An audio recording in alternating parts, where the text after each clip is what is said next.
კალმახი ჟინით გეცხოვროსო. ერთხელ ერთმა მწყემსმა მითხრა და ეს ჩემი აზრით არა მხოლოდ რჩევა, დალოცვაც არის. იმიტომ რომ როცა ადამიანს ისეთ რჩევას აძლევ, რომელიც მას შეუცვლის საერთოდ კარგისკენ, მსოფლმხედველობას, ეს უკვე დალოცვაა. ბიზნესში შევხვედრი ვარ ძირითადად სამი კატეგორიის ადამიანებს. ესენი არიან, პირველი ეს არის ყველაზე ზარმაცი. ანუ უბრალოდ ზარმაცი, რომელსაც ყველანაირი პირობა რომ მქონდეს შექმნილი, რომ იყოს უბრალოდ წარმატებული, ეზარება. საქმის დაწყება ეზარება, წარმოიდგინე. შეიძლება შენც იყო ასეთი არც. მეორე კატეგორიის ადამიანები არიან, ჩემი აზრით, უბრალოდ ან შეუმდგარი, ან სუსტი, ან ჩამოუყალიბებელი. მოკლედ, გადადგავენ რამოდენიმე ნაბიჯს, აი, რთულ გზაზე და მე ეზარებათ.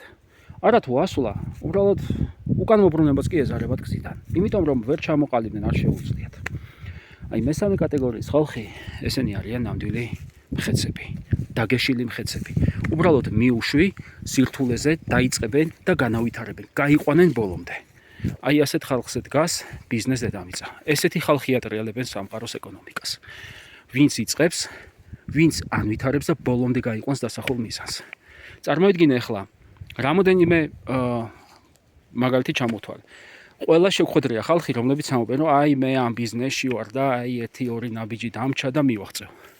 როგორ უნდა მიაღწიო? შედალოცვილო, როცა 12 პირველ საათამდე გძინავს, როცა უქმეებზე ზარებსაც არ პასუხობ, როცა ხალხს არ ხვდები, 6-ის მერე არ მუშაობ და ასე შემდეგ. და თან შენს ილუზიებში ხარ, რომ რაღაცას მიაღწევ. ვერაფერსაც ვერ მიაღწევ. იმიტომ რომ ადამიანი მარტო ლოცვისთვის არ არის აქ შექმნილი. ადამიანი შექმნილია თავის მიზნების მისაღწევად, რომ უნდა იშრომოს და უფრო მეტი დატოვოს. არ გამოდის ისე. გინდა წარმატება, უნდა იშრომო.